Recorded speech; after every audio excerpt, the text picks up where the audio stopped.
السلام علیکم۔ پچھلے چند ماہ سے پاکستان افغانستان کے بارڈر ایریا پہ کچھ ایسے واقعات رونما ہوتے رہے ہیں تسلسل سے، جس سے دونوں ممالک کے درمیان ایک قسم کی کشیدگی بڑھ گئی یا کشیدگی ہوتی رہی ہے۔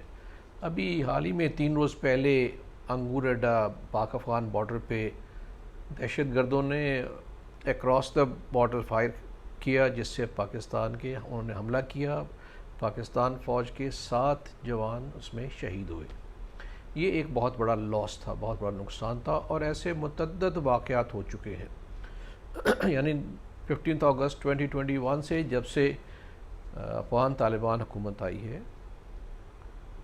اس طرح کے بہت حملے دہشت گردی کے افغان سوائل سے کیے گئے ہیں، جس سے پاکستان فوج کا جوان شہید ہوئے ہیں، افسران شہید ہوئے ہیں۔ دس از اے بگ لاس۔ پاکستان نے اس پہ کئی دفعہ مطالبہ بھی کیا کہ افغان طالبان گورنمنٹ سے، کیونکہ ان کے ساتھ تعلقات بہت اچھے تھے۔ سابقہ وزیر اعظم جو تھے اس وقت، انہوں نے ان کے حق میں بہت بیان دیے اور سپورٹ کی، ایکسٹرا سپورٹ کی، جس پہ ویسٹرن ورلڈ بھی پرووک ہوئی، لیکن اس کا نتیجہ نہیں نکلا کچھ۔ اس دوران بھی حملے جاری رہے، بلکہ ایٹ لیسٹ 4 دفعہ تو پاک افغان بارڈر پہ جو فینس ہے اس پہ حملہ کر کے اس کو تباہ کیا گیا۔ تو اب یہ جو 7 جوان شہید ہوئے ہیں، اس کے بعد پاک فوج کا بھی پیمانہ لبریز ہو گیا اور جوابی کارروائی کی گئی خوست میں اور کنڑ ایریاز میں، جہاں پہ ہلاکتیں ہوئیں، جس پہ ظاہر ہے کہ کشیدگی بڑھی۔ اور جو اسپوکس پرسن ہے افغان گورنمنٹ کے، سبیح اللہ مجاہد، انہوں نے ایک وائس میسیج بھی ریکارڈ کیا جو سرکولیٹ کیا۔ یہ آپ اس کی ایک ورژن سامنے دیکھ لیں، جس میں انہوں نے خفگی کا اظہار کیا، لیکن ساتھ یہ بھی کہا کہ یہ ایسے معاملات کو افہام و تفہیم سے طے کیا جائے، اور یہ بات بالکل انہوں نے ٹھیک کہی ہے۔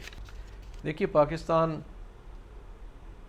15 اگست 2021 سے جب سے گورنمنٹ آئی ہے افغان طالبان کی، تب سے یہ مطالبہ کرتے آ رہے ہیں کہ یہاں سے دہشت گردوں کو پاکستان میں حملے کی اجازت نہ دی جائے، اور یہ دنیا کا مطالبہ بھی رہا ہے۔ جو 3 مطالبے مین اس افغان طالبان گورنمنٹ سے کرتی رہی ہے دنیا کے، انکلوسیو گورنمنٹ،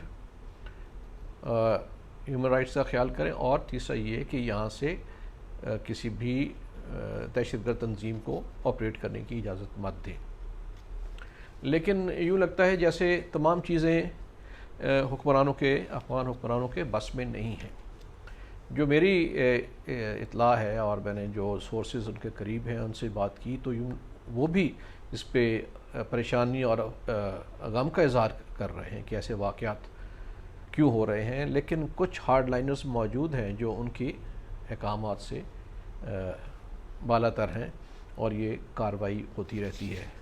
اب دیکھیے کہ اس سے پہلے بھی بہت واقعات جو ہوئے، اس کے بعد افغان طالبان کی ہی انٹرونشن سے وہاں پہ گفتگو بھی شروع ہوئی دہشت گردوں سے، لیکن وہ کامیاب نہ ہوئی، اور وہ اس طرح کام چلتا رہا، اور یہ انسیڈنٹس جو ہیں یہ بڑھ بھی گئے، ہوتے بھی رہے۔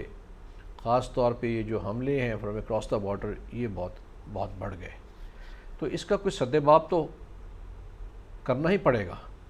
پہلے بھی ایک پروگرام میں نے مزمل سہروردی صاحب بڑے ریناؤنڈ جرنلسٹ ہیں، ان کے پروگرام میں نے یہ کہا تھا کہ یہ زبانی تو بات ہو جاتی ہے کہ نہیں ٹھیک ہے جی استعمال نہیں ہوگا، لیکن اس پہ پابند کرنے کا کوئی ذریعہ موجود نہیں ہے۔ کوئی طریقہ ہونا چاہیے کہ اگر وہ اس بات پہ کہیں کہ ہم یہ نہیں ہوگا، تو اس کی پابندی کا بھی کوئی ذریعہ ہونا چاہیے، کوئی میکانزم ہونا چاہیے۔ تو اس کو بغیر تو یہ کام اس طرح جاری رہے گا، اور اس کا پھر ریٹیلیشن ہوگی، اور ریٹیلیشن کا مطلب کہ کشیدگی، اور کشیدگی کا مطلب ہے کہ جو باقی دشمن ہیں وہ خوش ہوں گے۔ اور دیکھیں، بڑی یہ افسوسناک بات ہے کہ جب اشرف غنی گورنمنٹ تھی، یا اس سے پہلے کرزئی گورنمنٹ تھی افغانستان میں، جب تعلقات کوئی بہت اچھے نہیں تھے، تب بھی پاکستان کے اوپر اس طرح کبھی حملے نہیں ہوئے۔ اور جب طالبان گورنمنٹ آئی، تو پاکستان کو کم از کم یہ تسلی تھی کہ ایک ان کا جو ہے پرو پاکستان سٹانس ہوگا۔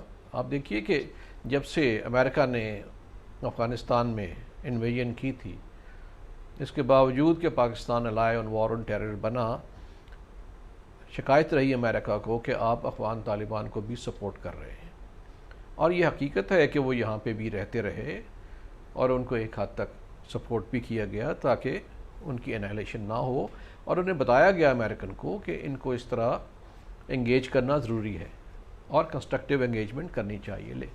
تو تب امریکن ناراض تھے، اب وہ خود ناراض ہیں، تو ہمارے لیے تو یہ کوئی اچھی سچویشن نہیں ہے. تو ضرورت اس بات کی ہے کہ فردر بلڈ شیڈ نہ ہو، فردر دونوں ہمسایہ ممالک میں کشیدگی نہ ہو. اس کے لیے نہ صرف حکومت لیول پہ ایک پرمنٹ میکنزم ڈیولپ کیا جائے جو اس کے اوپر بات کرتا رہے، اور ساتھ ہی ساتھ میرا خیال ہے کہ بیک چینل ڈپلومیسی یا عوام کے لیول پہ بھی ایک گفتگو جاری رہنی چاہیے تاکہ اس مسئلے کو مستقل طور پہ حل کیا جائے اور اس کشیدگی کو ختم کیا جائے، اور دونوں ممالک میں چند عناصر ہی کشیدگی کا باعث نہ بن جائے. یہ ہماری ناکامی ہوگی. شکریہ.